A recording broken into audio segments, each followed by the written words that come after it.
M. Night Shyamalan is one of the most famous and successful film directors of the 21st century.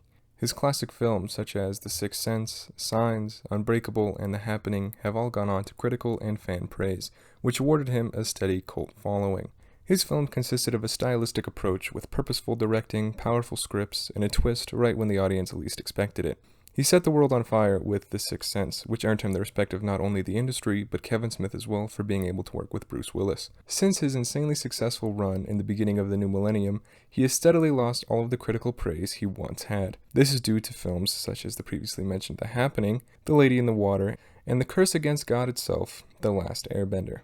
After a 5-year break because of that previous incident, he returned with an old-person poopy-pants horror movie that, to much surprise around the nation, wasn't unwatchable. This set the stage for his real comeback. 1 year later, he released the widely praised film, Split, a film about a man with a condition where he has 24 personalities living inside his head. It seemed like M. Night finally got the groove again, now focusing on films with a lesser budget and a more personal touch, which was the same recipe as his first few success stories. Then, he tried to continue this trend with Glass, which surprisingly also had a pretty low budget, but unfortunately it wasn't as successful as previous attempts. However, it was now safe to say that M. Night has returned, for better or for worse. Finally, after retreading previous franchises in order to maintain his comeback, he was established enough to go back to what truly makes him happy: shitty movies. I present to you 2021's Old. Old tells the story of this family going on vacation to this dope-ass resort somewhere unspecified to mend a broken relationship and resolve other health issues. When they get to the island, they are offered a special off-resort excursion to a private beach with a few other couples. They accept and off they go. However, the beach isn't as peaceful as it seems, as it not only doesn't allow them to leave, but also seemingly makes them age at an accelerated rate. This is the perfect setup for a Shyamalan classic, a film that is set in one location with a limited cast and budget, with a clear big twist coming up towards the end. So it was safe to say I was pretty excited to watch it. The excitement, however, quickly, and I mean quickly, went out the window, as in the first 2 minutes I was ready to turn it off. The first 2 to 5 minutes of this film are nearly unbearable to watch.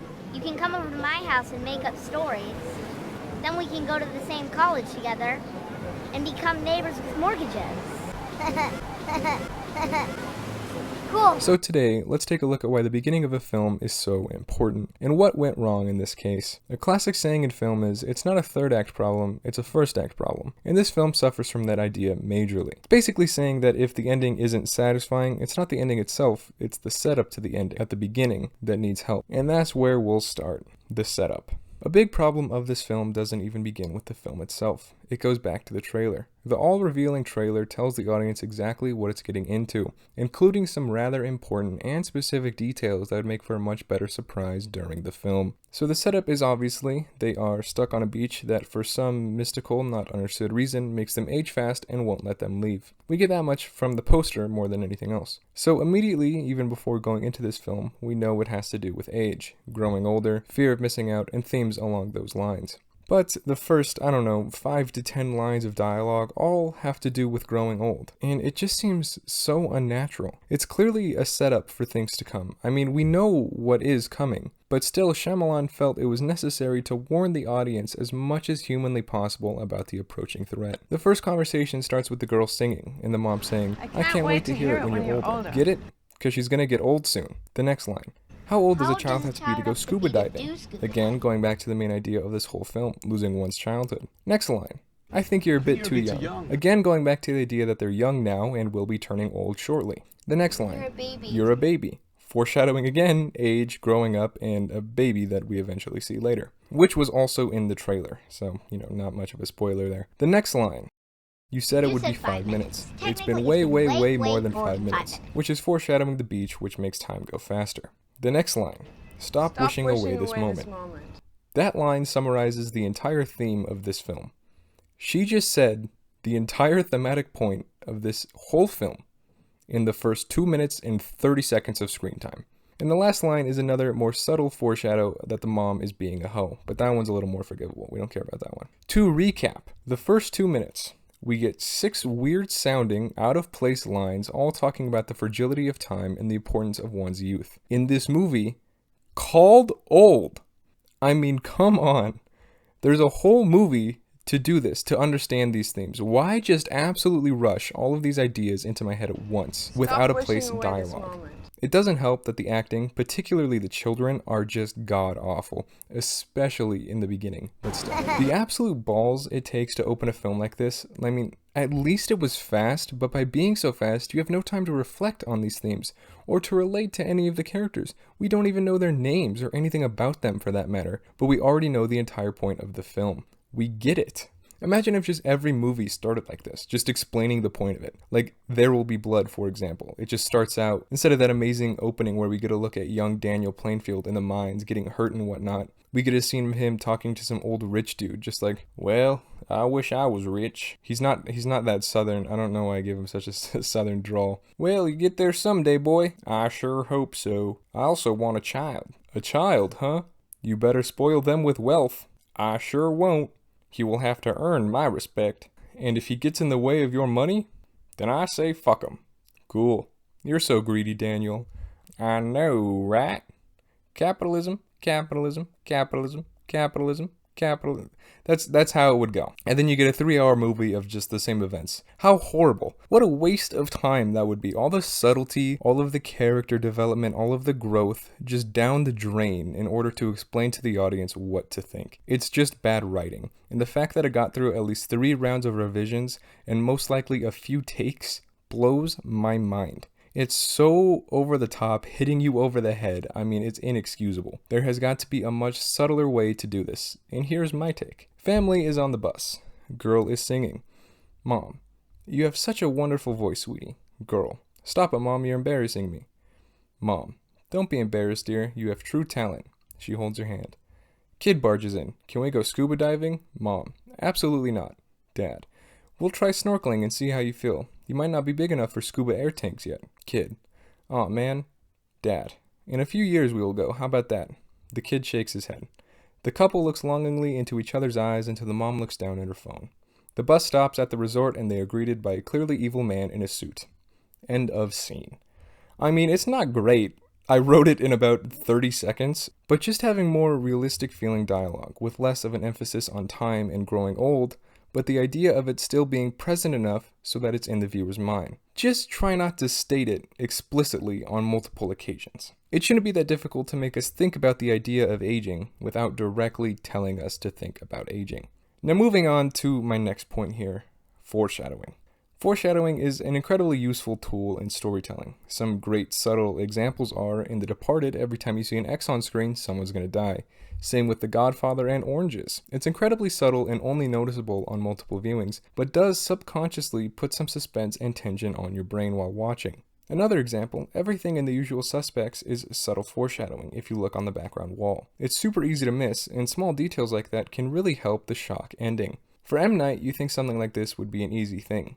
He loves his shock twist endings. Foreshadowing should be exactly his cup of tea. He certainly tries here, but just like the setup to this whole film, it's so over the top and obvious, you can just tell what's going to come up again later on the beach. For example, the lady's random seizure, the doctor forgetting the nurse's name, the lady's calcium deficiency, the weird mass on the mom or whatever, the idea that they got this vacation on the back of a fucking pharmacy coupon or something, saying the medicine company's name out loud for no reason in the beginning, the stupid code the kids write. While watching all of these things happen again and again in under like 15 minutes, I'm just in my head the whole time saying, yep, that'll happen, that'll happen, that'll come back, that'll come back, that'll happen, that'll happen.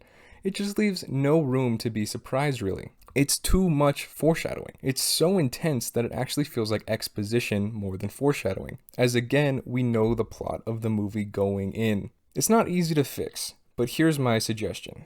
You don't make a trailer for this film. You don't market it. You put it randomly on HBO Max or whatever, just one streaming service, and just make an announcement that M. Night Shyamalan is back with this movie called Old that we didn't market at all. Go watch it. Like, you remember when Cloverfield Paradox had one trailer during the Super Bowl and that was the whole marketing budget? Do something along those lines. Give people nothing to go on, and this idea of this island might actually work. But if you go into this film knowing it's about an island that makes people age fast, I'm sorry. But within the first 15 minutes of this film, you know how every single person is going to die. There will be no surprises whatsoever. Again, it just seems like bad writing. It was all clearly leading to the quote-unquote twist at the end, but because of this over-the-top foreshadowing and completely unsubtle writing, it ended up not being satisfying in the slightest.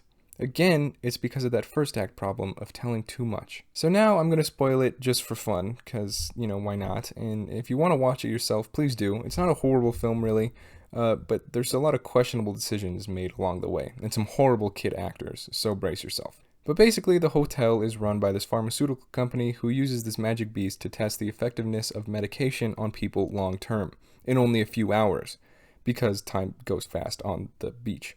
They kill people for the greater good, basically.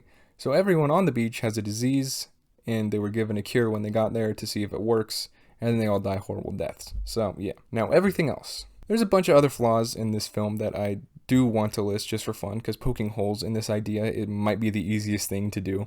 I mean, you can't even say that there's plot holes. The entire plot seems like a giant hole. Like, they age fast, but why doesn't their appearance constantly change? It only changes like every 30 minutes. That's weird. The acting in this film is absolute garbage. I mean, across the board, it's so bad. The kids are unwatchable. The teens are very bad, and I really like those actors, which is crazy. No, never mind. The adults are bad, and I like those actors as well. Everyone sucks, including M. Night Shyamalan himself. That's a lot of food. Well, kids eat a lot of food. And you got 3 of them with you. He is so bad in this, oh my god. There's a character named Mid-Size Sedan, who is a rapper named Brendan with a blood condition, and that was like the most out-of-touch detail ever. Couldn't his name just be like Lil Rapper, or, that's stupid too, but couldn't his name just be like just a normal name? Why did he have to be Mid-Size Sedan? That's so lame. Anyways, the kids have sex, but technically speaking, they're like 3 years old. And then when the lady ends up getting pregnant, they use a CGI belly on her, and it looks like really bad. There are a lot of these stylistic shots of craziness happening throughout the film, and some of them are like really impressive and really good looking, and others are straight up out of a student film, and they're so weird. It feels like M. Night is literally just throwing stuff at the wall and seeing what sticks, honestly. There are some really pretty shots though. I mean, the location is gorgeous, so that helps. The explanation of the coral at the end is stupid and doesn't make any sense and comes out of nowhere. Also, where did the kids learn to swim so good? They were 6 years old a few hours ago. What? Also, what diseases did they have? Why were they in this experiment at all? Why does, when the doctor go crazy and he stabs the main dude, like nothing bad happens, he heals like right away? But when he stabs Mid-Size Sedan, he dies like instantly. Why do bones disintegrate when they said that dead cells don't age fast? Bones are dead cells when someone has decomposed, right? When they're dead. So why so much dust? This movie should have ended like 3 times before it did, but the time that it did end was probably the worst time to end it. It fades to black, and it feels completely done, and then it comes back for one more scene, and it's just a scene of a cop in a helicopter telling them that everyone was arrested and they're going back home. So it's like, yeah, I know. I watched what just happened. I don't need to have you tell me that right now. Anyways, there's probably more that I'm forgetting. There was a lot of stuff in this film that didn't make a lot of sense, or just was a weird choice overall. But I'll end it there, otherwise I'll talk until I'm old. So go watch Old and tell me what you think about all of this nonsense. Remember to like and comment and subscribe to this channel if you like these videos. I love making them, so hopefully this one isn't blurry as shit when I upload it. But we'll see, I guess. Thanks again for watching, and I'll see you next time.